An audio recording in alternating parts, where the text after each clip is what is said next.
wabarakatuh. Alhamdulillah kita masih diberi kesempatan untuk mengikuti pembelajaran virtual. Semoga anak-anak semua dalam keadaan sehat dan tetap semangat. Baiklah, sebelum kita mulai pembelajaran hari ini, marilah kita berdoa sesuai kepercayaan dan keyakinan kita masing-masing. Berdoa dimulai.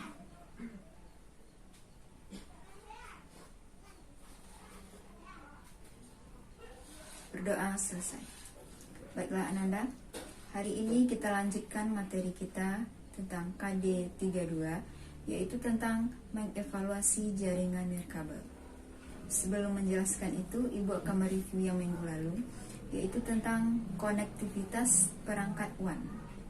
Nah, di sini ada dua protokol layar yang digunakan, yaitu data link dan data fisik. Nah, untuk protokol layar data link ini, itu menjelaskan bagaimana frame di bawah antar sistem menuju jalur tunggal. Protokol ini dirancang sedemikian rupa agar dapat beroperasi pada koneksi connected point to point, multi point, dan koneksi akses multi switch seperti frame relay. Nah, apa bedanya dengan data fisik? Kalau data fisik itu akan menjelaskan bagaimana interface antar data terminal equipment atau DTA atau yang dikenal juga dengan data terhubung dengan interface antar data circuit equipment atau DCA. Ini juga sering disebut dengan layanan penghubung atau sering juga dikenal dengan ISP. Itulah sedikit review tentang konektivitas perangkat WAN. Sekarang Ibu akan masuk ke materi kita, yaitu tentang mengevaluasi jaringan nirkabel. Apa itu jaringan nirkabel? Ya, benar sekali. Jaringan nirkabel adalah jaringan tanpa kabel. Apa maksudnya? Jaringan yang tidak menggunakan kabel sebagai media transmisinya. Pada prinsipnya, jaringan nirkabel ini sama dengan jaringan yang berkartu jaringan. Fungsi akses point pada jaringan nirkabel ini sama dengan fungsi hub pada jaringan berbasis kabel. Nah, jaringan yang populer pada jaringan nirkabel ini adalah jaringan WLAN dan jaringan Wi-Fi. Mungkin Anda semua sudah pernah menggunakan Wi-Fi, terutama yang gratis ya di SMK 1 Gunung Kalang. Sekarang Ibu akan lanjut mengenai manfaat jaringan nirkabel. Yang pertama, itu pengguna dapat berbagi file atau sumber daya dengan perangkat lain. Yang kedua, pengguna dapat bergerak bebas karena terhubungnya jaringan ini tidak dibatasi oleh port koneksi. Yang ketiga, jaringan ini lebih nyaman. Kenapa? Karena tidak memiliki kabel.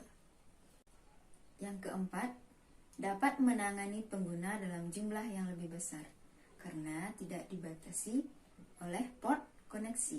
Ya, dan yang terakhir, itu dapat melakukan unggah secara lebih cepat. Ini sangat menguntungkan bagi YouTuber atau pengguna sosial media lainnya untuk mengunggah foto ataupun mengunggah dokumen.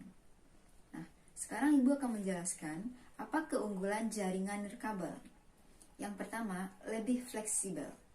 Maksudnya di sini adalah ini memungkinkan kita untuk membangun jaringan di lokasi-lokasi yang sulit untuk dijangkau kabel. Yang kedua, lebih produktivitas. Maksudnya di sini adalah misalnya pada sebuah instansi yang menggunakan jaringan nirkabel, semua karyawan yang ada pada instansi tersebut akan lebih mudah memberikan respon pada informasi, sehingga lebih cepat untuk memberikan keputusan. Selanjutnya, tingkat mobilitasnya lebih tinggi. Yang dimaksud di sini adalah dimanapun karyawan tersebut berada, dia akan tetap terhubung dengan internet, dalam tanda kutip, masih dalam lingkungan hotspot.